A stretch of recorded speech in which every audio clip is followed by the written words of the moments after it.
The chamber of the High Council hummed with restrained impatience, a low vibration that traveled through the souls of every attendant and up into their bones. Kareth Vera stood alone at the center of the circular floor, her long ears angled slightly back, a sign of measured irritation she did not bother to conceal. The Council of Nine watched from their elevated thrones, faces carved from composure and old authority. "I will state this once," Kareth said, her voice carrying without effort. "I require a younger mate." A ripple moved through the chamber. Not shock, not quite, more like the discomfort of ancient furniture being rearranged. Counselor Thesman folded his hands. "High Huntress, your request has been reviewed. Your lineage is secure." "My lineage," she replied, "is aging." A faint chime rang as the rings along her ears shifted. Several aides flinched at the sound. It was never wise when her ears made music. "You have already strengthened the military fleets," another counselor offered carefully. "Your house commands 3 star wings and 2 mineral sectors." "And I intend to command the future," Kareth said. "I will not have my bloodline diluted by complacency." A silence followed that felt like a drawn blade. "You seek vitality," Thesman said at last. "I seek advantage."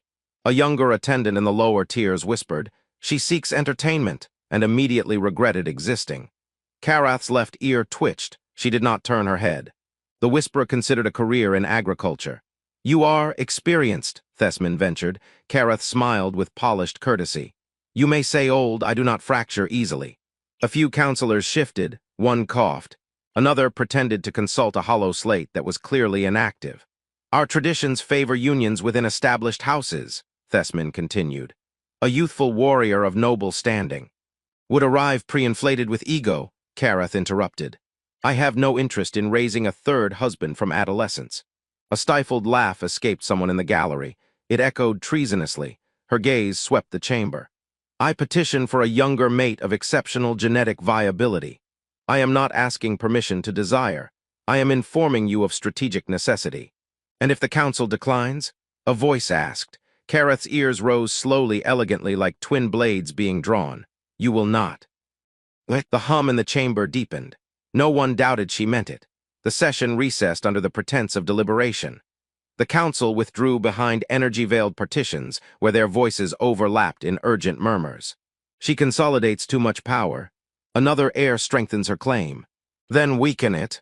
How? A pause, a projection flickered into existence between them, a blue sphere rotating slowly in the void.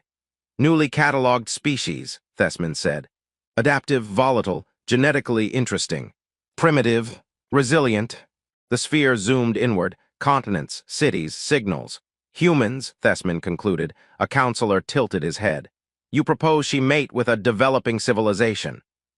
"I propose we offer her what she requests: youth, strength, novelty. And if it fails, then her line fractures under ridicule. And if it succeeds," Thesman's expression did not change, "then we will have learned something valuable." Far below the clouds of Valeth Prime, in a cramped apartment overlooking a street that smelled faintly of fried food and poor decisions, Marcus Hale was arguing with his kettle. "Boil," he commanded. The kettle blinked in passive defiance. Marcus ran a hand through his hair and squinted at the blinking lights. "I paid for the smart feature. This is not intelligence. This is betrayal." A soft blue glow began to bloom in the corner of the room. He did not notice at first. He was busy delivering a lecture on consumer rights to an appliance. The glow expanded into a vertical seam in the air. Symbols shimmered along its edges, rotating in silent geometry. The temperature shifted by a fraction. Marcus turned, he stared, the seam widened, he blinked twice. "No," he said calmly, "I have not slept enough for this." A voice emerged from the light, smooth and precise. "Marcus Hale, please remain stationary." He looked behind him, as if the voice might be addressing someone more qualified. "Is this a survey? You have been selected for diplomatic retrieval." "That sounds fake." "It is not. Are you selling something?" A pause, "No." Marcus considered this. "That's new." The seam opened fully. Beyond it lay a corridor of metallic curvature and impossible depth. Figures moved within, tall silhouettes with elongated outlines. "This is abduction, isn't it?" he asked. "Retrieval," the voice corrected. "Is there paperwork?" "Yes. Can I read it first?" Another pause. "You may read during transit." "Transit where?" "Valeth Prime." "That is not a real place." It is now. The floor beneath him dissolved into light. Marcus yelped as gravity reoriented with insulting confidence. He stumbled forward into the corridor, clutching at empty air. The seam closed behind him with a sound like a sigh. He stood in a chamber of curved walls and soft luminescence. A floating panel materialized before him, text rearranging itself into English. Genetic and cultural liaison candidate. Marcus stared at it. I was making tea, he said weakly. A slender being stepped forward, its features partially obscured by a translucent helm. You have been chosen for compatibility assessment. Compatibility with what? With High Huntress Kareth Vera. Marcus exhaled slowly. That sounds like someone who does not need me. That remains to be determined. He looked down at his mismatched socks. I would like to file a complaint. It will be documented. Good. The vessel shifted, stars stretching beyond the viewport in silent streaks. Marcus swallowed. So, he said carefully, is this the part where I panic? That would be understandable. Great, he replied, just checking. Far above in her private observatory, Kareth Vera watched the incoming vessel pierce the upper atmosphere of Valeth Prime. Her long ears angled forward now, attentive. You have brought me youth, she murmured. A subordinate bowed. Yes, High Huntress. She folded her hands behind her back. Let us see, she said softly, if you have also brought me strength. And somewhere within the descending craft, Marcus muttered to himself. If this is about a survey, I'm giving 0 stars. Marcus decided, upon being escorted through what he privately labeled the corridor of imminent regret, that alien civilizations invested far too much in dramatic entrances. Is this necessary? He asked the attendant walking half a pace behind him. Yes, the attendant replied, for morale. For perspective. I preferred ignorance. They stopped before a set of towering doors that parted without visible mechanism. Beyond them, the council chamber waited, quiet but heavy with attention. Marcus felt it immediately, the weight of eyes calculating his bone density. At the center of the chamber stood Kareth Vera. She did not move toward him. She did not need to. Authority radiated from her in a way that made Marcus instinctively straighten his spine. She looked almost human, unsettlingly so, tall, poised, bronze-toned skin, sharp gaze assessing him without apology. But her long ears arced back from her temples, adorned with delicate rings that chimed softly as she tilted her head. The sound was subtle, controlled, like punctuation. So, she said, voice even, this is what they have brought me. Marcus glanced behind him. Is there another one? A faint shift passed through her ears. Amusement, perhaps. You are Marcus Hale, she continued. I was, he said. I assume I still am. You stand on Valeth Prime. I notice the atmosphere is ambitious. A murmur traveled through the chamber. Kareth descended the steps slowly, circling him once. He resisted the urge to turn with her, deciding that spinning might signal prey behavior. You are not physically imposing, she observed. That has been mentioned. You are unarmed. I left my emotional baggage at home. One of the counselors coughed in a way that suggested scandalized confusion. Kareth stopped in front of him. Her ears angled forward slightly, studying him as if he were a puzzle she had not yet decided to solve. You understand why you are here. Based on the glowing contract and the words genetic liaison, I have several theories, Marcus replied.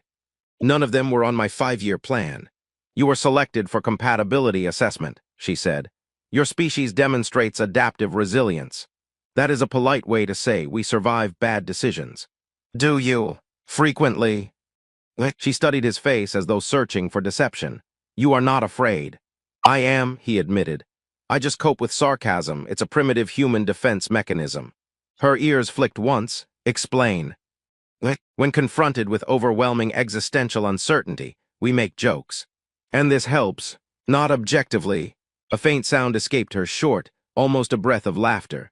The counselors shifted again, more unsettled by that than by him. You will remain under my supervision, Kareth said. Your conduct reflects upon your species. No pressure, Marcus muttered. He was led from the chamber into a private wing reserved for the High Huntress. The doors sealed behind them with a low harmonic hum.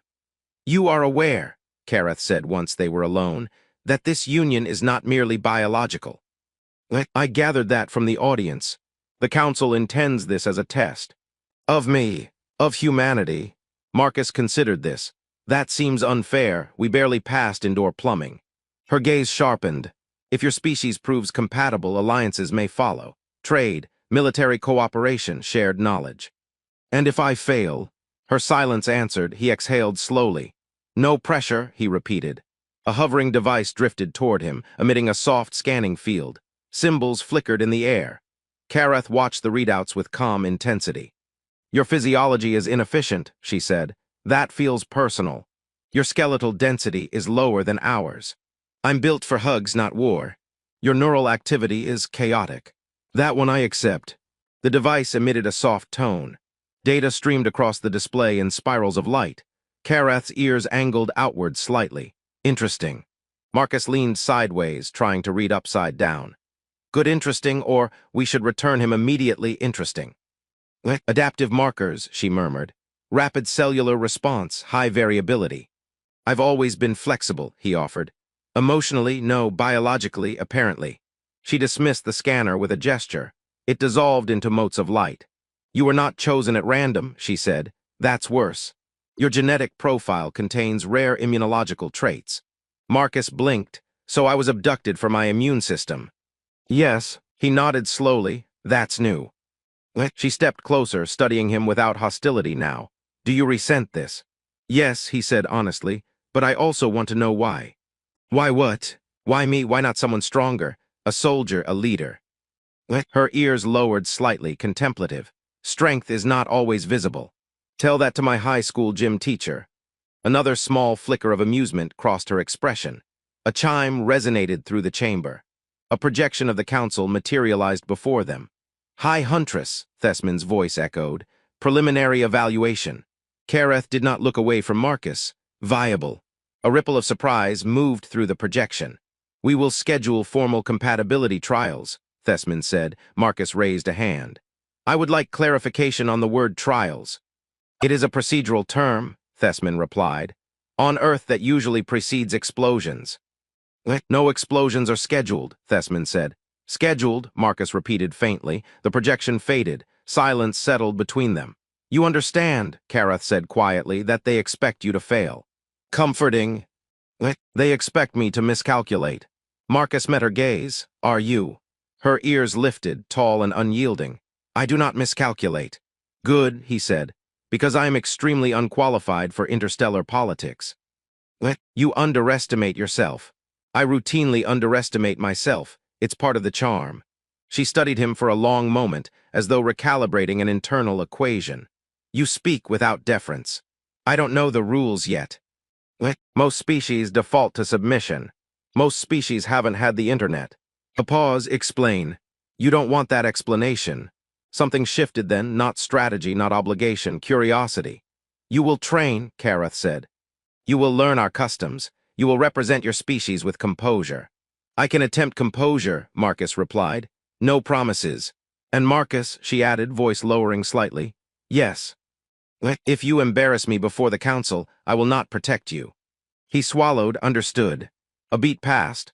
But, she continued, her ears angling just slightly toward him, if they attempt to dissect you for data, I will consider it an insult. Marcus blinked. That is surprisingly reassuring. You are under my claim now, she said. He hesitated. That sounds intense. It is. He let out a slow breath, looking around the alien chamber that was now apparently his residence. Okay, he said quietly, let's not fail. For the first time since his arrival, Kareth's expression softened, not weakness, not sentiment, but something less rigid. We will not, she said. Somewhere above them, in chambers filled with silent calculation, the council prepared their next test. And in a private wing overlooking an unfamiliar sky, a human man and an alien huntress began negotiating the future of two species, one awkward remark at a time. The day of the formal compatibility trial arrived with the kind of silence that felt engineered. Marcus stood at the center of the evaluation platform, surrounded by suspended rings of light that rotated slowly around him. Symbols streamed across the air in spirals, rearranging themselves as if arguing. He had stopped trying to read them after realizing they were recalculating his existence in real time. You appear calmer, Kareth said from his right. I've upgraded from panic to mild dread, he replied. It feels mature. Her long ears angled toward him, their rings chiming faintly as she folded her hands behind her back. The Council of Nine watched from above, projections magnified, their expressions carved from ritual neutrality. "Proceed," Thesman ordered. The rings tightened their orbit. A harmonic pulse moved through Marcus's body, not painful, but invasive in its thoroughness. He felt heat along his spine, a flicker behind his eyes, a strange awareness of his own heartbeat. "If I start glowing," he muttered, "is that good?" "Remain still," Karath said. "I'm extremely still." Streams of genetic code unfolded in luminous strands between him and Karath. Where they intersected, new patterns formed, complex, unstable, then suddenly coherent. The chamber murmured. "Cross-adaptive resonance detected," one counselor whispered. "Impossible," another replied. Marcus glanced sideways. "Is resonance positive?" Karath did not look away from the data. "It means your biology is not rejecting ours." "That's the nicest thing anyone has said to me all week." The lights intensified. A projection expanded above them, modeling potential offspring phenotypes, hybrid forms carrying traits of both species. Increased neural plasticity, enhanced immune resilience. Structural balance between Valith strength and human adaptability. Silence fell. "Such variance," Thesman breathed. "Such risk," another countered. Marcus felt the pulse fade. The rings withdrew, dimming to a low glow. "Well," he asked, "am I diplomatically acceptable?" No one answered him. Instead, a new projection flared to life, security footage. His abduction, his apartment, his medical records scrolling in classified detail. "You manipulated the selection," Karath said softly. Thesman did not deny it. "We ensured optimal probability." "You chose him for statistical leverage," she continued, her voice steady but sharpened. "Yes." Marcus blinked. "I would like to note that I am present." The council ignored him. "You sought to undermine my house," Karath said. "If the union failed, I would bear the humiliation." "If it succeeded," Thesman replied, "we gained evolutionary advantage." "And if I had refused, you would not have." Her ears rose slowly, fully extended now, every ring catching the chamber's light. The air felt tighter. "You reduced him to an instrument," she said. "He is an instrument," another counselor replied, "as are we all." Marcus raised a hand again. "I object to being categorized with furniture." A ripple of uneasy sound moved through the chamber. Karath stepped forward, placing herself between Marcus and the council's projection. It was not dramatic, it was deliberate. "He stands under my claim," she said. "He stands as a test," Thesman corrected. Marcus swallowed, then did something he had not done since arriving. He stepped forward on his own. "I'm not a test," he said, his voice steady despite the way his pulse tried to stage a rebellion. "You brought me here because my genes looked good on a chart. Fine, that's flattering in a weird, clinical way. But you don't get to measure my species by how well I merge with yours." A few counselors shifted. "We fight each other constantly," Marcus continued. "We argue, we make terrible decisions, but we adapt, we connect. We build alliances out of necessity and sometimes out of something better." "Emotion is not policy," one counselor said. "It should be part of it," Marcus replied. "You're afraid of what this means, not because it's weak, because it changes your structure." The chamber went very quiet. Karath watched him, unreadable. "You fear dilution," Marcus said, looking up at the projections. "But maybe you need evolution." A long pause followed. Thesman's voice lowered. "And you believe yourself representative of humanity." Marcus hesitated. Old Marcus would have deflected, joked, shrugged. Instead, he stood straighter. "No," he said, "but I'm willing to try." Karath's ears shifted slightly toward him. Not in amusement now, but recognition. The data still hovered above them. Models of hybrid futures, projections of interstellar treaties recalibrating, simulations of shared fleets. "Genetic integration probability remains high," another counselor admitted reluctantly. "Stability metrics exceed baseline," said a different voice. Thesman regarded them both for a long moment.